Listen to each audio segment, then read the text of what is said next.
Savadikap. Kardeşlerim, abilerim, ablalarım, yeni bölüme hepiniz hoş geldiniz. Yaklaşık 8 bölüm boyunca izlediğiniz Çin macerasından sonra Tayi'nin ve güzel sahillerin olduğu, yazın asla bitmediği ülke olan Tayland'a geldim.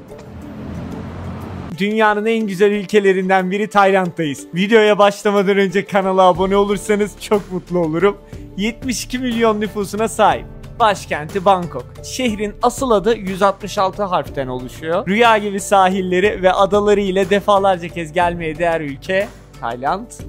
Ülkenin %95'i Budizm inancına sahip. İnsanları güler yüzlü, ülke güvenli ve harika doğasıyla Tayland macerası başlıyor. Ülkeye gelmeden önce ise bilmeniz gerekenleri anlattığım bir video ile karşınızdayım.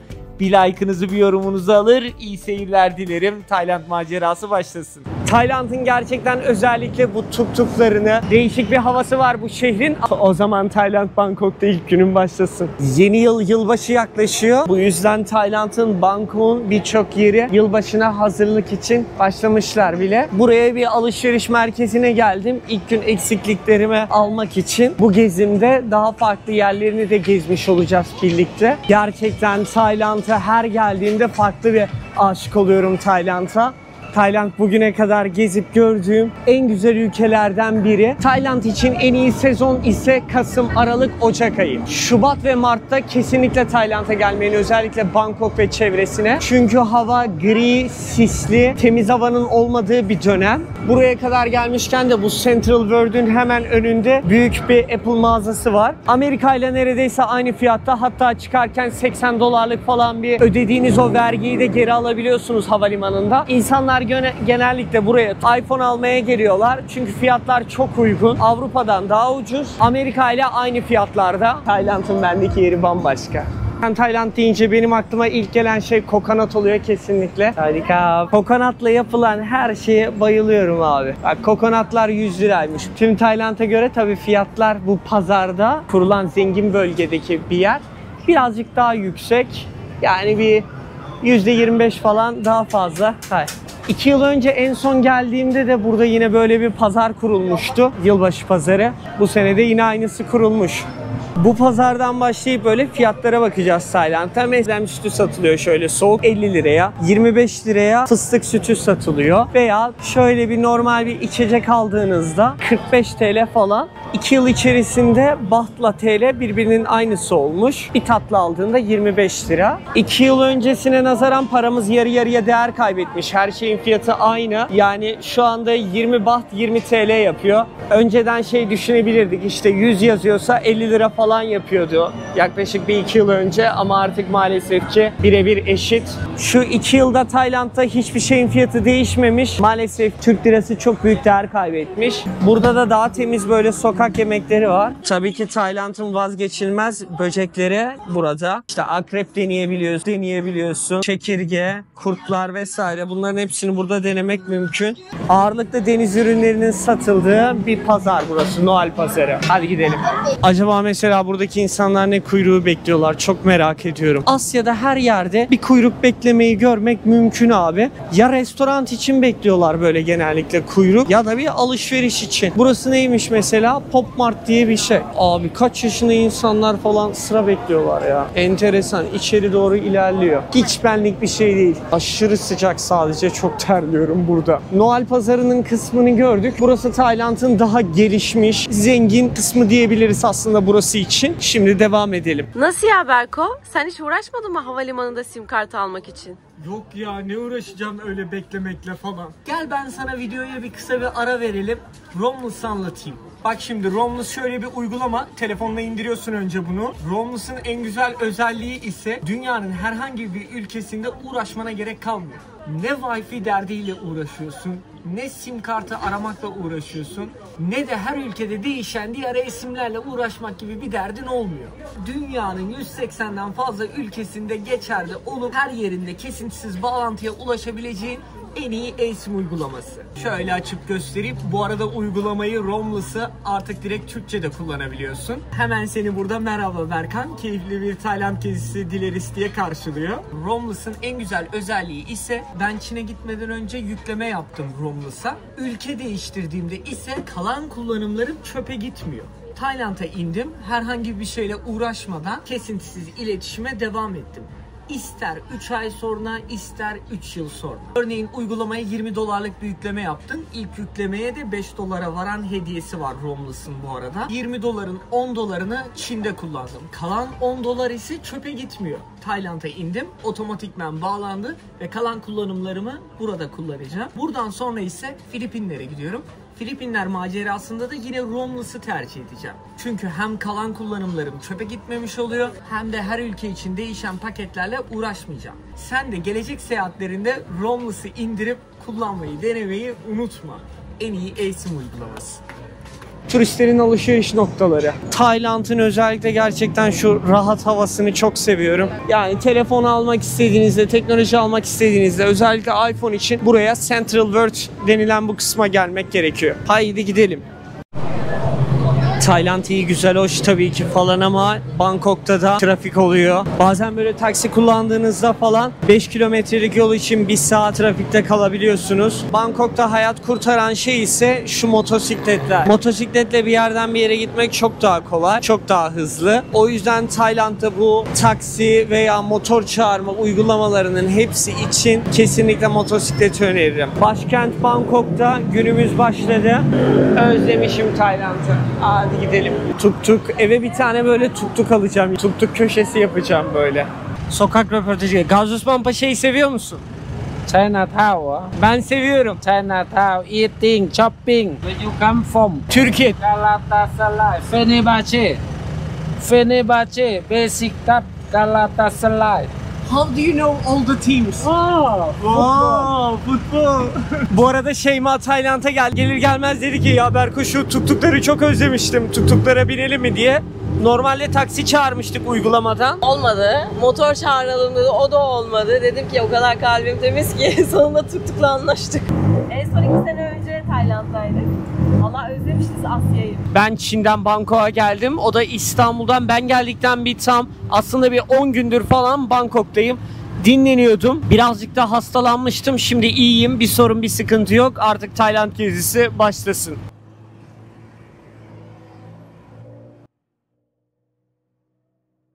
Ulaşımın en ucuz olduğu yerlerden biri. 200 liraya anlaştık. Hangi takımı tutuyorsun? Which team you support in Türkiye? Galatasaray. Galatasaray, Beşiktaş, Fenerbahçe. Kapınga. Adamınız. Güney Asya'nın insanların en sıcakkanlı olduğu yer burası Tayland. Vallahi mikrofonla çekmeye başladım videoları. Umarım ses kalitesi güzeldir. Bundan sonra özellikle videolarda ses sıkıntısı yaşamamaya başlayacağız.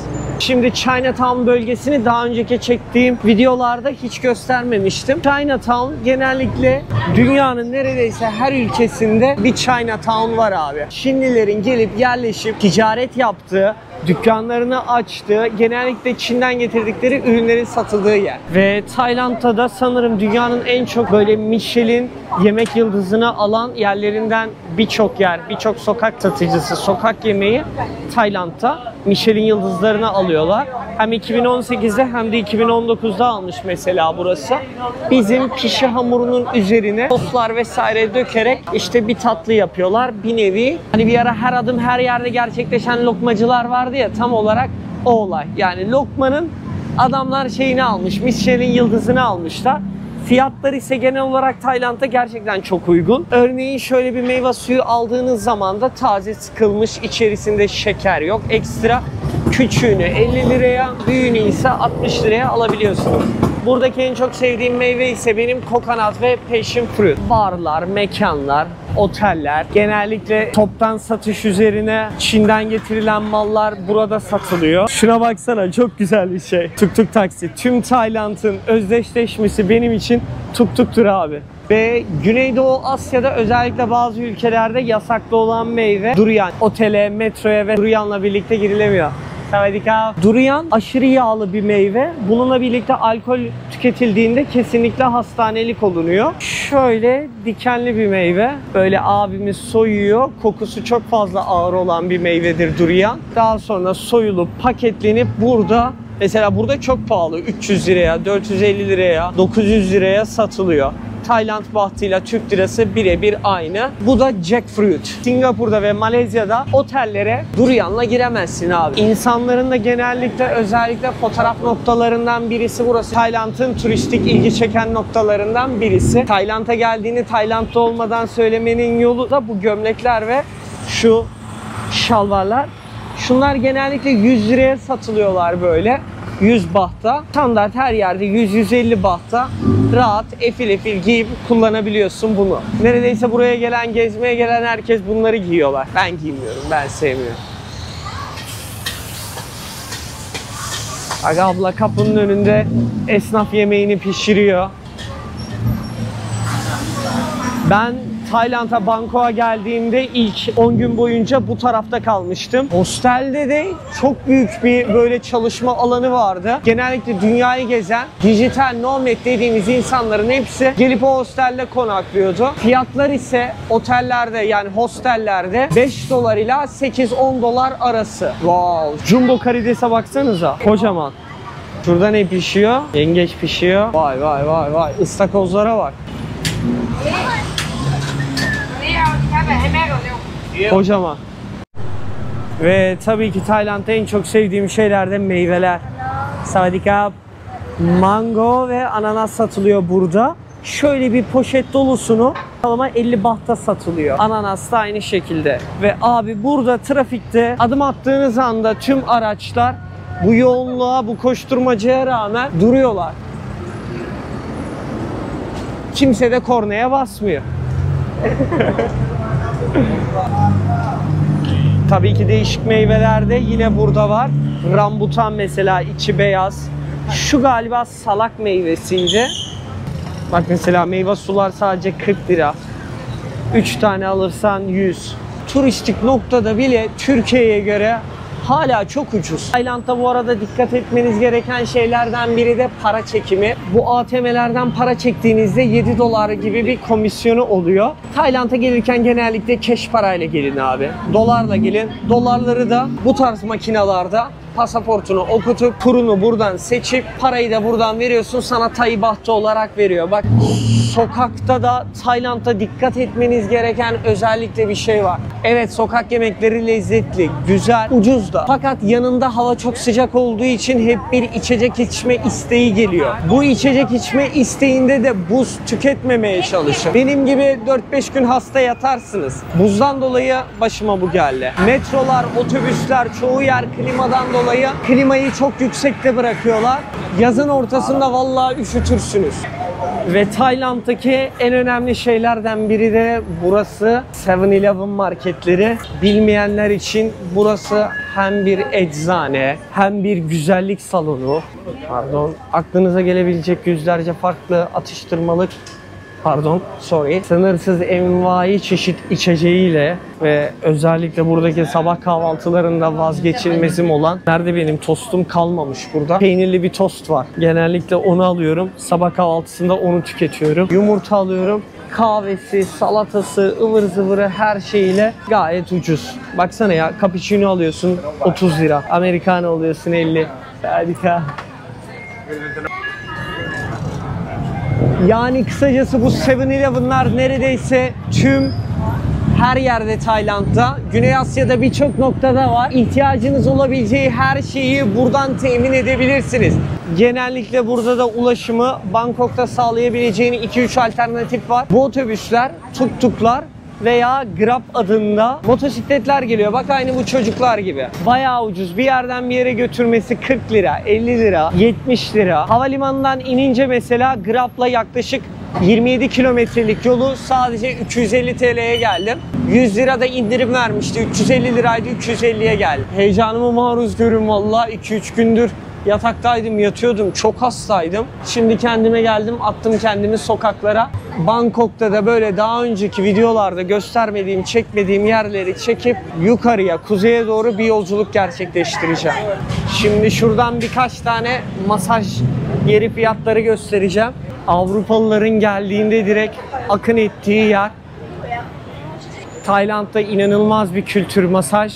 Ve dikkat etmeniz gereken bir şey daha göstereceğim şimdi Tayland'dan. Abi bak şurada ayaklarını suyun içine sokuyorlar ya. Balıklar geliyor yiyor. Şu olay gerçekten tehlikeli.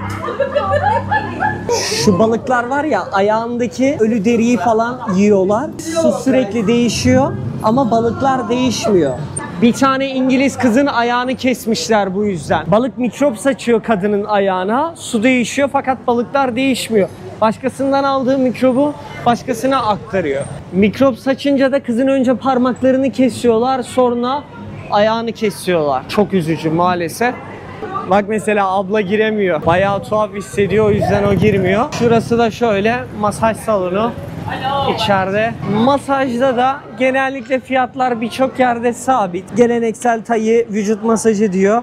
60 dakikası 250 lira. Yağlı masaj 450 lira. Bunlar biraz abartmışlar fiyatları. Ya gene de Allah aşkına 400 liraya yağlı masaj mı var Türkiye'de? Ivır zıvır hediyeler, Thai masajı neredeyse her yerde mevcut. Benim tavsiyem 3-5 kuruş fazla verin abi, güzel temiz bir yerde yaptırın. Araba geliyor ya senin arkandan, asla kornaya basmaz. Bak sessiz sakinliğe bak. Adam yoluna gidiyor. Ya Tayland gelip gelebileceğiniz en güvenli ülkelerden bir tanesi. Şimdi mesela yakın zamanda Ürdün'e gittim. Hatta Ürdün'de akşam böyle sokakta gezerken dedim ya şu an arkadaşlarım olmasa tek gezsem tedirgin olur muydum? Olurdum. Ama mesela Tayland'da olmazsınız yani. Fiyatlar uygun. Fiyatlar bir de hiç değişmiyor burada. Yani 2 sene önce neyse hemen hemen aynı. TL değişiyor ama Tayland'daki fiyatlar değişmiyor. Peki tek başına gelinip gezilecek bir ülke mi? Kesinlikle gelinir. Gezilir. Ya şimdi mesela bence bunun kadın erkeği yok yani. Ama tabii ki biz kadın olarak biraz daha dikkat etmemiz gerekiyor bazı şeylere. Ama Tayland o konuda bence her şeye güvenli yani. Bilmiyorum, geçen 2 sene önce de gezdiğimizde ben hiç herhangi bir tedirgin edici bir şey hissetmedim. Ve her yerde polis falan da var yani, bir şey olsa hemen birilerine ihtiyaç olsa soru da sorabilirsiniz. Videonun başında Berkan bir şey kokluyordu. Şu oluyor. Bütün bu 7-Eleven marketlerinde bulabilirsiniz. Kokladığınızda burnunuz açılıyor. Ama benim gibi alerjik bir insansanız söyleyeyim, size ekstra tıkayabilir. Bir tek bende yaptı bunu. Normalde Tayland'da herkes bunu böyle bu şekilde koklayarak geziyor. Ben gibiler hariç. Şu anda göstermiyorum ama böyle bir şey sürüyorlar. Onun anlamını biliyor musun? Myanmar'da sürüyorlardı onları genellikle. Şöyle bir içecek aldım bakın mesela. Burada sadece 60 liraya kokonat smoothie yapıyor adamlar. Karpuza bak, renge bak. Şöyle, şu. İnanılmaz iyi değil mi? 60 liraya en son ne zaman bir şey içtin?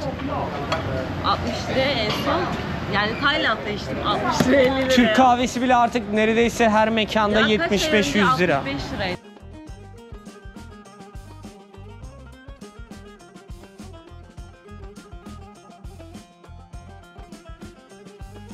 Chiang Mai şehrinde biraz ortama bakıyoruz önce. Daha sonra şehrin içerisinden bir tur ayarlayıp fillere doğru yolculuk için yola çıkıyoruz. Yaklaşık 1 saatlik bir yolculuğun ardından 60-65 kilometre bir yol gidip fillere doğru varıyoruz. Bize burada giymemiz için fillerin içerisinde üstümüz başımız kirlenmesin diye biraz sonra olacaklardan habersiz olarak birer torbada muz alıyoruz. Elimize köprüyü geçip fillerle ilk karşılaşma anına geçiyoruz. Burası aslında bir fil yetimhanesi. Buradaki filler sirklerden kurtarılmış. Herhangi bir şekilde şov yok. Fillerin üzerine binmek yok. Burada fillere doğrudan rahatça dokunabiliyorsunuz. Fillerle birlikte banyo yaptırabiliyorsunuz fillere. Çamurda, doğal yaşam ortamında direkt filleri görebileceğiniz bir yer burası. Yani burası bir fil barınağı. Harikaydı gerçekten buraya gelip burayı deneyimlemek.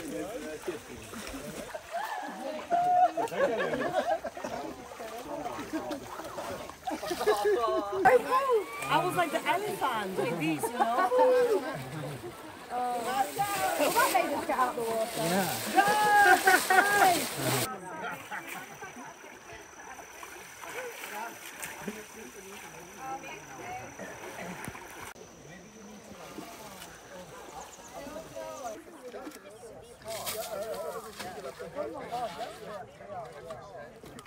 One day, about 300 kilograms per day, and they eat. So they sleep short, they sleep. Ve tabii ki burada onlara bakan bakıcılar vesaire var. Turist grupları geldiğinde böyle tamamen fillerin kendi doğal ortamında bu şekilde besleniyorlar. Örneğin şu iki fil, biri 40, biri 42 yaşında. Tamamen burada doğup büyümüşler. Gruplarda 8 ve 10 kişilik vesaire oluyor. Çok kalabalık olmuyor. Teyzelerin pişirdiği böyle pirinç nodulundan yapılan patsi ev yapıyorlar. Tam olarak bu oluyor. Büyük pirinç nodulu. Flat noodle'dan. Bu da kızarmış pirinç şeylerle birlikte. Yeşilliklerle birlikte. Rice. Kapın kap. Filleri yıkadıktan sonra böyle bir yere geldik. Burada öğlen yemeği yenilecek ve devam edeceğiz. Gezdirdikleri arabalar ise şunlar. Şöyle Toyota'nın tur arabaları. Ve kardeşlerim, abilerim, ablalarım 12 saatlik süren bir otobüs yolculuğunun ardından kuzeydeki şehir. Burası çok sessiz, sakin. Kuzey kısmında yer alıyor Tayland'ın. Haritada gördüğünüz nokta tam olarak yolda gelirken bahsettiğim yer. Burada bir 5-6 gündür dinlendim. Buranın keyfini çıkarttım. Şimdi kısa bir ortamı göstermek istiyorum. Chiang Mai genellikle böyle açık hava pazarları üzerine kurulu. Burada farklı pazarlar mevcut. Pazarlar içerisinde de yine değişik ürünler satılıyor. Birçok mesela sığır eti sarı olan 20 bahta sadece 20 liraya satılıyor. Yine burada noodle'lar var. 80 liraya 90 liraya satılıyor. Tavuktan yapıyor ablamız şöyle bir kasede. Burada ise Tayland'ın geleneksel yemekleri pişiyor. Pad Thai. Şöyle müzikten biraz uzaklaşalım. Birçok hediyelik eşya bulmak mümkün. Bak mesela helal diye yazmış ablamız direkt. Burada banana roti pişiriyor. Bir tatlı aslında bu. Ortalama fiyatları da 50 lira, 70 lira, 90 lira olarak değişiyor. Hello, sawadika. How are you today? Okay, and you too? Everything is good. Yes, like same. Bu da mango sticky rice adında bir yemek bu. Yapışkan böyle tatlımsı bir pirinç mango ile birlikte servis ediliyor. Fiyatı da 70 baht. Kapın kap. Acayip güler yüzlü toplum. Gerçekten Tayland halkını çok seviyorum. Burada da daha bizim oralara hitap edecek yemekler yapılıyor. Falafel var mesela 120 liraya. Büyük bir dürüm yapılıyor. Bunların hepsini, buradaki birçok şeyi aslında şu bir haftadır neredeyse hepsini denedim. Şimdi bu son akşamda ortamı göstereyim. Olur da biri gelirse bir fikri olsun diye. Böyle genellikle farklı yemekler, yiyecekler. Bak mesela Muay Thai şortları satılıyormuş. Tayland'ın birçok yerinde Muay Thai'ye dair spor salonları vesaire var. Muay Thai'ye kayıt olunca 1 yıllık da vize alabiliyorsunuz. Neredeyse her yerde Avrupalı turistler var. Çoğunluğu %70'i 80'i Avrupa'dan gelmiş diyebiliriz.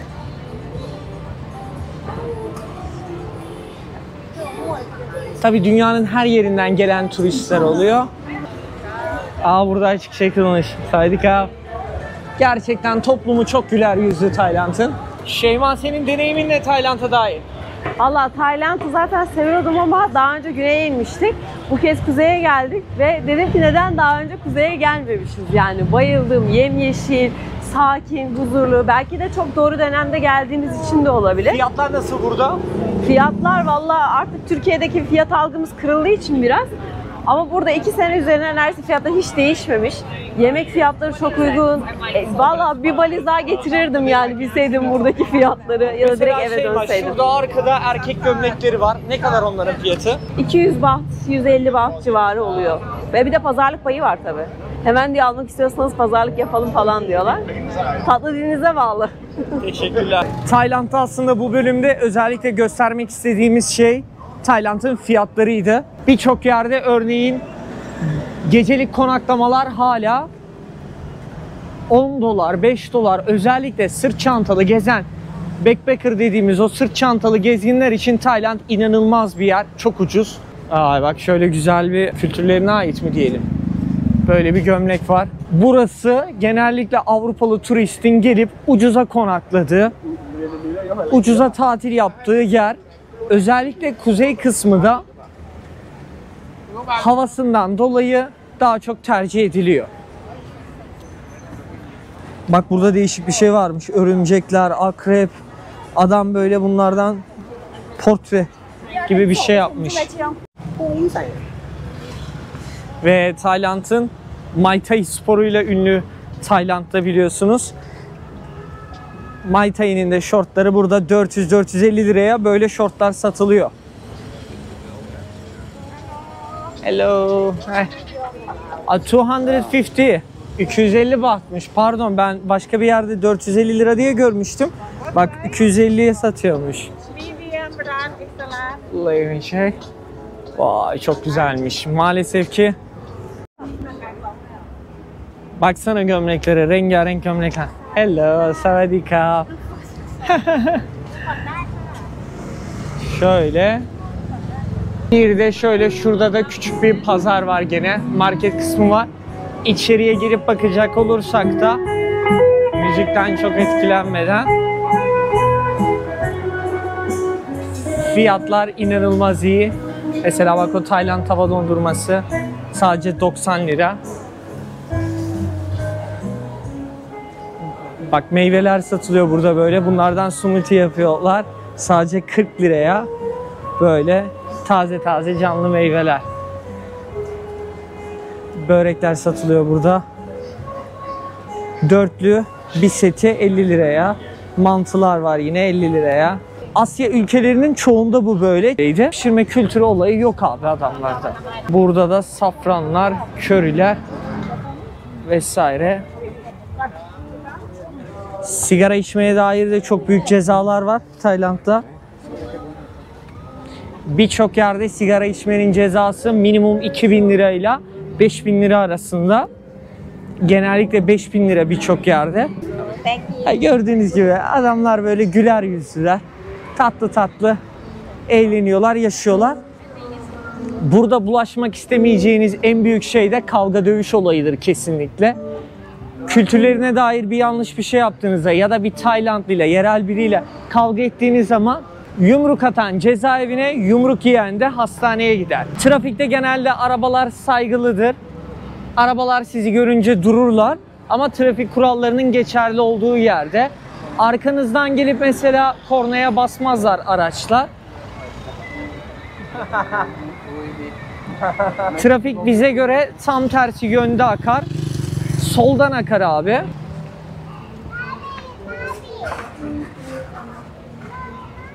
Yani görüldüğü üzere neredeyse herkes burada. Akşamları özellikle sokakta, esnaf dışında turist.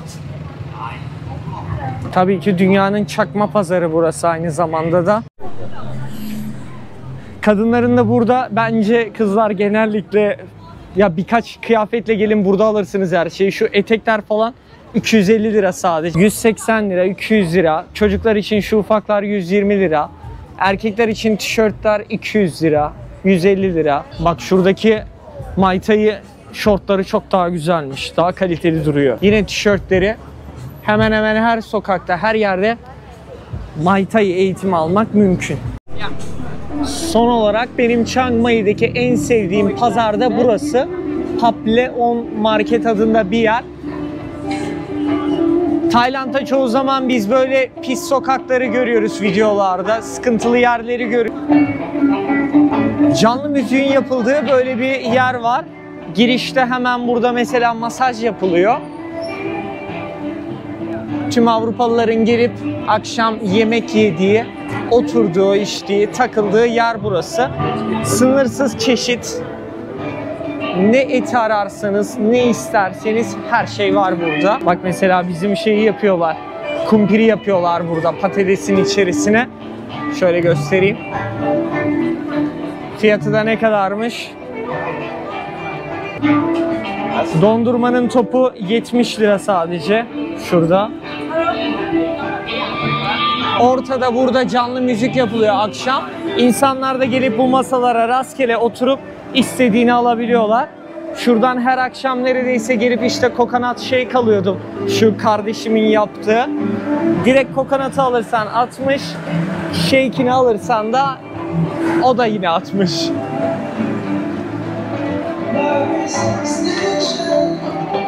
Gelip mesela bu abladan Kebap Baba buradan hep dürüm alıyorum 100 liraya. 120 liraya sığır eti, 100 liraya da falafel satılıyor. Böyle çok güzel bir dürüm yapıyor bu abla burada. Ortam bu. İçecekler çok ucuz. Büyük boy yapıyorlar her şeyi. 80 lira, 60 lira. Ya fiyatlar gerçekten çok komik rakamlar. Aşırı ucuz. Yani gerçek meyve sudan yapılmış şöyle bir meyve suyu 40 liradan başlıyor. 60-65'e kadar çıkıyor. Bu pazar ekstra biraz daha pahalı olan bir pazar diğer pazarlara göre. Özellikle ortamı görün diye gösterdim. Tertemiz, canlı müzik yapılıyor. İstediğiniz masaya oturabiliyorsunuz. Tayland'a gelince Chiang Mai'ye gelmeyi unutmayın. Bu videoyu izlediğiniz için teşekkürler. Tayland macerası tekrar başlasın.